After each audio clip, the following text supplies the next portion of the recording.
welcome to Oakville Matters. Cogeco TV and our volunteers make this program possible. And today, we're talking with three people about what's being done about the problem of human trafficking in our community. With us today are Cindy Stover, the coordinator of Halton Collaborative Against Human Trafficking, and Leanne Bailey, the manager of programs for the Elizabeth Fry Society of Halton and Peel, I have to mention, and Detective Constable Ryan Christopher, who's with our newly named Morality Unit, which used to be called Human Trafficking and Vice. So now he gets to say, I'm with the Morality Unit. That means Human Trafficking and Vice. Mm-hmm. And I hope I don't get in trouble with anybody for starting off teasing like that. But so Ryan, maybe you could help us by starting out. As the chair of the police board, I was myself kind of startled a couple 3 months ago when we had a presentation on human trafficking, because it hadn't occurred to me that we had human trafficking in Halton, because we're so peaceable and we have such a low crime rate. But the officers that presented the information mentioned that we got highways running through town, and that makes it really convenient for human trafficking. And then I know, as a student of Oakville history, that Oakville is not exactly a complete stranger to morality issues. There was a hotel on the main street in Oakville as late as the 70s that advertised topless waitresses, and it might have rented rooms by the hour. So we can't be too hoity-toity about this. So why don't you start us off? What is the problem with how do we find human trafficking in Halton?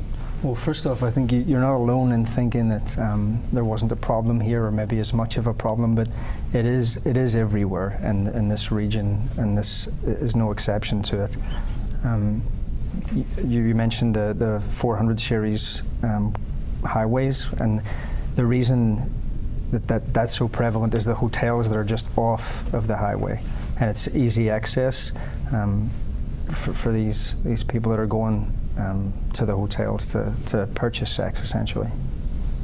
So, and with this, there was a controversy a few years ago in Oakville.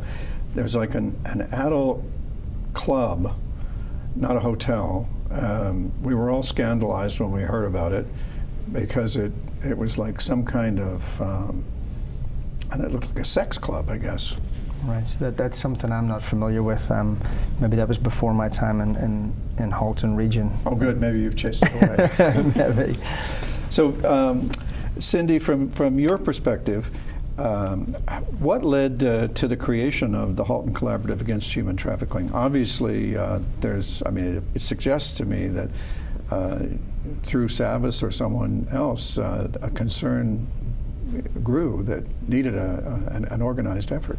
Yeah, a few years ago, a few different agencies in the region were finding that survivors of human trafficking were surfacing and seeking access from their services. So places like Children's Aid, Savis, Legal Aid, the Rock Youth Center, places like that were realizing that people who had experienced human trafficking were surfacing in the area, and they didn't necessarily have the right training, or they weren't properly equipped to provide the best service to those individuals, because a lot of those individuals have quite a lot of trauma they've experienced because of the severity of what trafficking does to an individual in terms of sexual abuse, sexual assault, coercion, manipulation, things like that. And so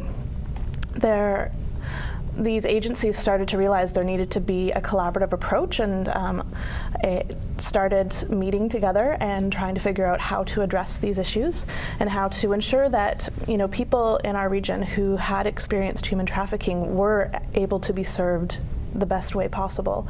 And so they created the Halton Collaborative Against Human Trafficking about 2 years ago, and created a pilot program where we would be creating a support model so that agencies in the region would be able to have the training and have the resources they need at their fingertips to be able to serve these individuals. And Leanne, does the Elizabeth Fry Society participate in that collaborative, or? Yes, absolutely. I've been on the collaborative since the beginning. And for us, working with girls in the region, we saw an alarming rate of girls that were being trafficked. And being on the collaborative is a kind of in a team approach that we help fight the issue and help the girls that are being trafficked and exploited in the region. And Cindy is right, you really need to collaborate and work closely with your neighboring agencies and the police as well to really support these victims and survivors of trafficking. And it's really good for Oakville and the girls that are being exploited, because it's wraparound service is what we call it, which means that you provide them several different avenues and places to go for support. And is this a departure from the traditional outlook or ambitions of the Elizabeth Fry Society?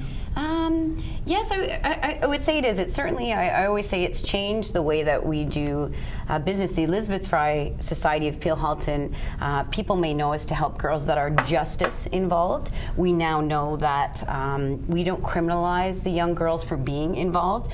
So, you know, if they work with police, and at times we do get referrals from police for the victims and survivors, but it helps us. We are dealing with the girls for prevention, intervention if they are involved, and then support and advocacy as well if they're out. I mean, that's hugely important to us. So that's kind of definitely, you need that. And I think instead of, okay, you've done this, it's too late kind of thing, we really do focus on prevention. We believe strongly in that. A high level of awareness is extremely important.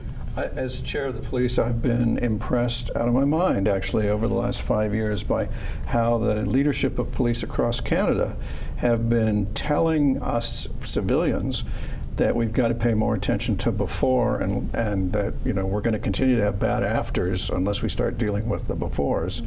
And I mean, I've heard police chiefs, you know, crusty old, tough-looking police chiefs lecture politicians, which startled me, about how we've got to go upstream and get to the roots of crime. I remember when a candidate for prime minister was ridiculed because he wanted to get at the roots of a problem, and then the next week I was at a conference of police chiefs, and that's what the police chiefs were saying, was we've got to get at the root.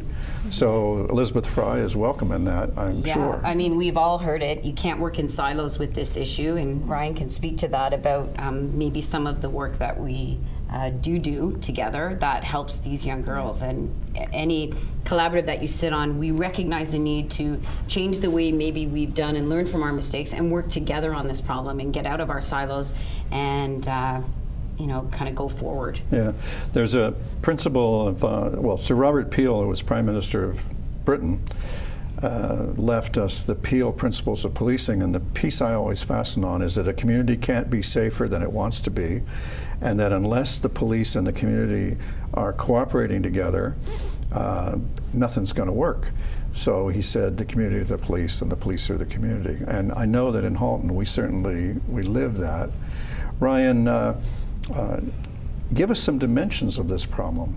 Well, we certainly couldn't do our job without the help of like Elizabeth Fry and the Human Trafficking Collaborative and all these outside agencies that help us. Not only does it help us, but it especially benefits the survivor victim of the offence, because right from the onset, when we make that call,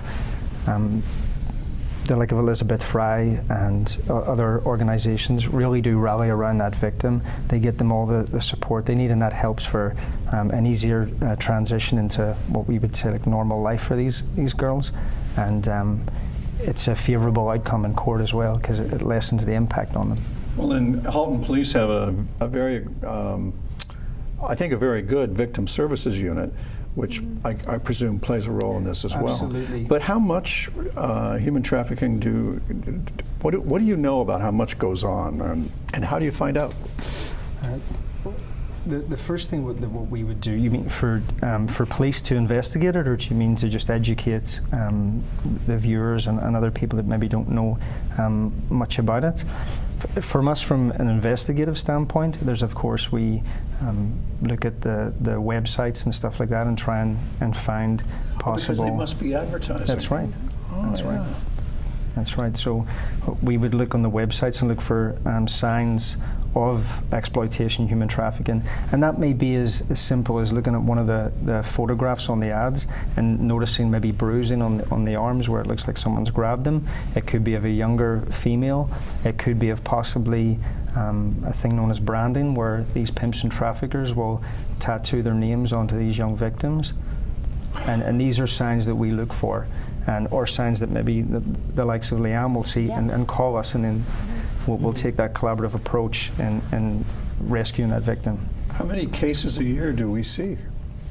For us in our area, we're dealing probably with about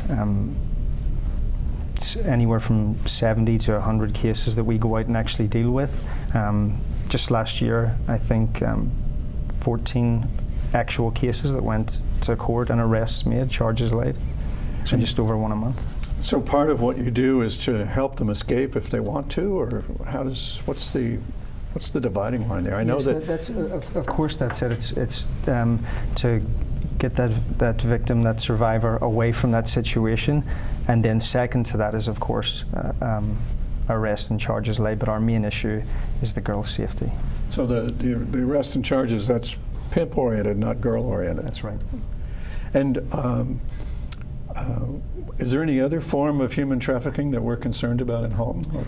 In Halton Region, what we're dealing with is primarily young girls in the sex trade. We haven't, from my experience here, we're not dealing with any labour issues or anything like that.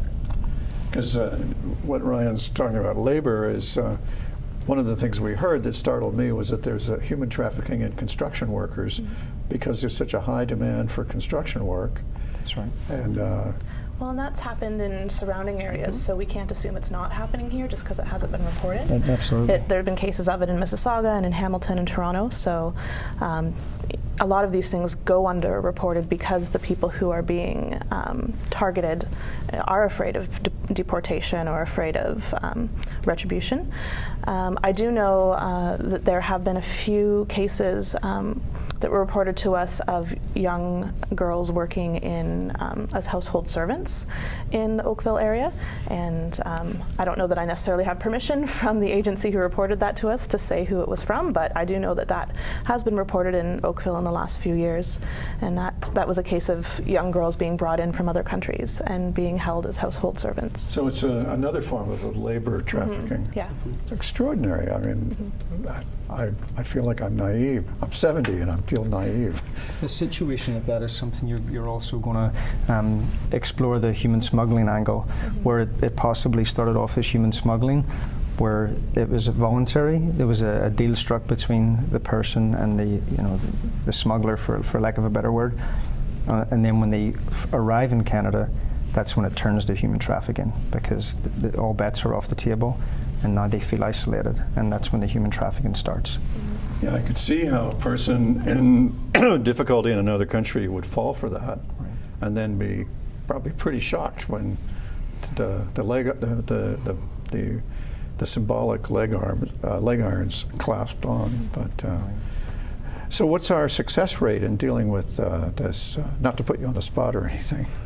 We're pretty successful in doing this. Most of it may take though a few times of actually meeting with a specific girl. That first meeting with her, you'll maybe get told to go away, and not so many words.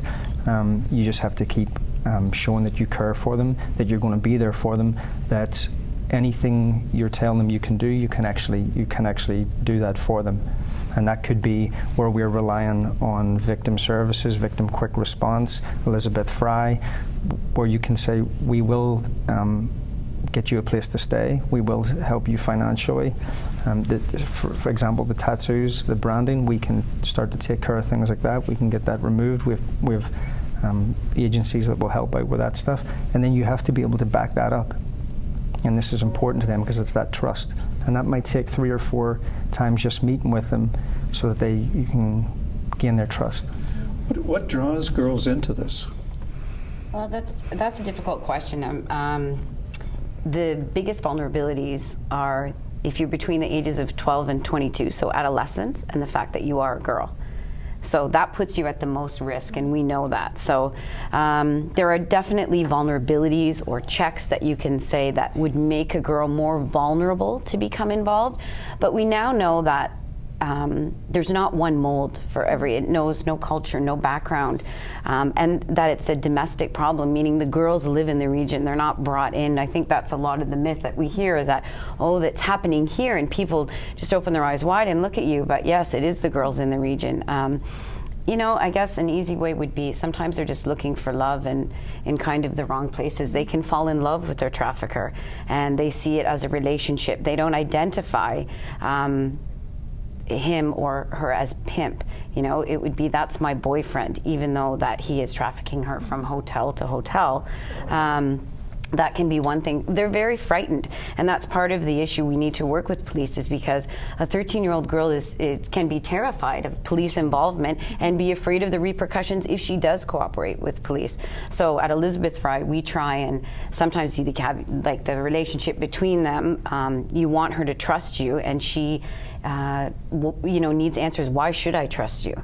And they are brainwashed, essentially, to not trust us, and definitely not to work with police, that we have nothing to offer them, that you know, we don't understand, and we just come alongside them, and we want them obviously out of the life. This is nothing, you know, with Elizabeth Fry, girls are not for sale, and the trauma and the just, you know, from this is very damaging to them. But we also are like, okay, what do you need today? Do you need a place to stay? Do you need a coffee? Have you eaten today? Do you need a toothbrush? Do you need a blanket? Simple things that individuals take for granted, these girls do not have access to. And there's a lack of housing and direct service for these girls in Oakville. And we find that as well, where if we're talking about local girls, it's not necessarily a local girl working in our area. Usually these traffickers are very good at trying to take them away from their social support systems, from their close friends, their network, and they'll take them from maybe our region to another region, and they'll traffic them in that other region so that they don't have any support structure. Sometimes these girls don't even know what city they're in. Yeah. So there's recruiting here, and then transport somewhere, Yes. and presumably girls are recruited somewhere Brought here. the other side of the GTA and brought here. That's right. So that's a life of travel for these girls as well. Well, and I think it's important also to note, it's not so much that the girls are attracted to this lifestyle. There are some who sort of see the glamour and, you know, want to be able to, you know, live like someone who has a lot of money. But for the most part, it's the other way around. It's the traffickers who are targeting the individuals, targeting the girls and recruiting them. And very, very few of these girls are aware of what they're getting into. So I would just want to make sure that we don't think that this is something that girls are attracted to or they're trying to get into. It's definitely that they are being targeted. Well, I know, actually, I'll reveal that one of my daughters, when she was 12 or 13, she was at the Eaton Center, and she met some guy, older guy, who was very exciting to her, and she gave him her phone number, and he started calling her, and he was very aggressive and scared her, and so she didn't want to follow this up, but he then left a voicemail message for her that I think he was calculating we would see, threatening her that if she didn't cooperate with him, he would kill us. So we went to the police, and I'll never forget this. This wonderful police officer sat my daughter down and explained to her a theory of circles of trust, and you don't let people all the way in right away. This was a revelation. I mean, my wife and I all of it, most people, we live that way, but it never occurred to us to teach our daughter that. And I don't remember anybody teaching us, but it had not occurred to my daughter, I can tell you, from the reaction she had to that wonderful police officer. But she explained to my daughter, no, you got to have rings of trust, and you let people in only a little at a time, and you don't give strangers your phone number on the first sight. And that's why it's important we are out doing presentations at high schools and anywhere where kids are going to be congregating. We give those presentations to say these are the indicators and this is what you have to look out for. And at the very start we were thinking we were addressing the young girls, but really then after chatting, we realized that we should be doing this presentation with the young men as well involved. And that's what we aim to do now. Anytime we have a presentation to these schools, we try and show them the indicators and what to look out for. So what do you mean about the young men?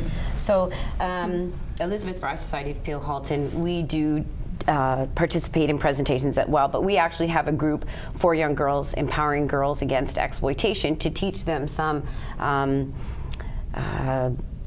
skills to kind of recognize that you're at risk and what kinds of things could happen. So we also now are going to be starting a boys program, empowering young men to teach boys about healthy relationships and kind of, so to speak, I guess the other side of it.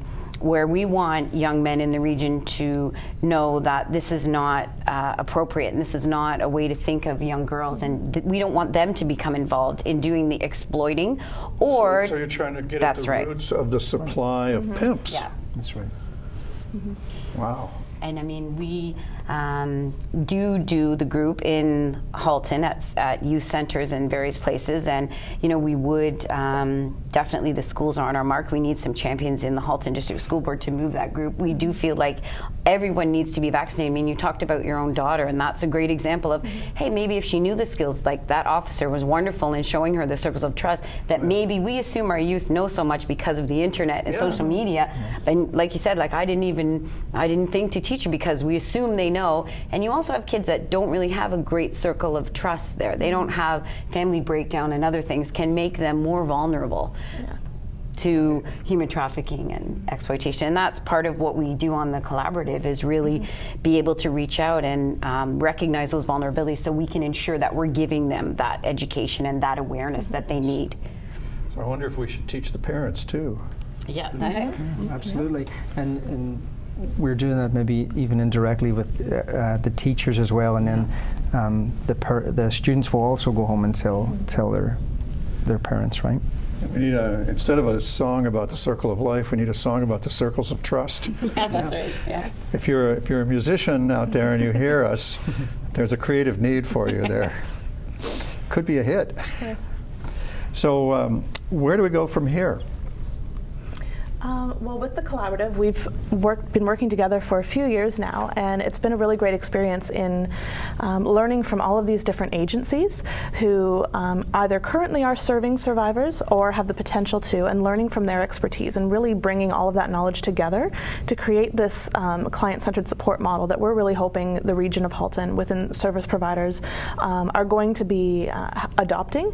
Not only does it have sort of a list of all the resources available that are unique for survivors, but it also has sort of a posture of how we hope that service providers would embody when they're providing that service, because we know, again, of the unique needs of survivors. We know that they've experienced a lot of trauma. We know that they may present very differently from other survivors of domestic violence or survivors of, a one-time assault and things like that. And those things are also just absolutely horrendous, but it's a different experience for these girls.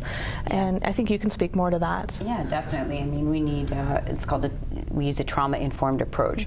So there's a lot of blame and judgment and shame from community and society for these girls, and that can play into why they don't come forward or why it's so underreported. We tend to blame them, and in a trauma-informed approach, you just and there's definitely lots of trauma, and you recognize that there are different triggers for them, no judgment and things like that. And I think out of the collaborative, it's important to mention where we go from here is through that, Cindy actually set up a subcommittee for housing, because we really need housing for these girls in Halton region, and there is currently none. That would help the victims and survivors. It would help police to have somewhere to put them, and it would provide a great need. Housing is huge for these victims and survivors, because if we are if they're not, we don't want them involved, we want them out, and then we have nowhere to put them, and going back home isn't an option for them. There's nothing for us to offer them, and it's very challenging. How much housing do we need? Well, I think that's part of the committee. What we're looking at is what would be appropriate for Halton Region. Yeah, we've been looking at a few other models in other regions. York Region has a housing model for survivors. Toronto, through Covenant House, has a really amazing housing model. So are the housing, well, are you working with people from the Halton Region Social Services Department or the Housing Department? Mm-hmm. Good. Yeah, we're talking to people with support in Housing Halton who are part of our collaborative, as well as other members of housing agencies. And what about the region and the police board are working very hard together on developing what we're calling community safety and well-being plans. Mm-hmm. This is crucial. It sounds crucial to me that this be part of our well-being planning, and so you're involved in that? Yeah, the region of Halton is actually our funder for the Girls Empowering Girls Against Exploitation, and they funded that program, as well as we include police at times to come out and speak to. So we work collaboratively, and the region of Halton has been extremely supportive of our work. And the team at the police service that are working on the police side of the safety and well-being plans, they're listening to you. Yeah, absolutely. And I can tell you that anytime we do need housing, we get it done one way or another. If it's whoever we call them, we've used Covenant House in Toronto, we've used some different stuff in Peel, we've used stuff in Halton Region. We definitely get it done, but there needs to be a more fluid, streamlined approach to it. Well, I can commit to the three of you that Halton will apply itself to this problem. We have the resources. We're one of the wealthiest areas in the country, and there's no excuse for not being able to provide in this area. So don't let me off the hook after the show. Okay, we won't. So this has been very valuable to me. I learned a lot, and I thought I knew a lot. It turns out I didn't know as nearly as much as I thought. I imagine it could be that you watching us may have gone through the same feelings. I want you to know that we're very interested in hearing from you and what you want to see on our show. And I also want you to know that we're very, very glad that you tuned in and joined us today as we talked about human trafficking and what's being done to fight that scourge. I'll see you next time on Oakville Matters.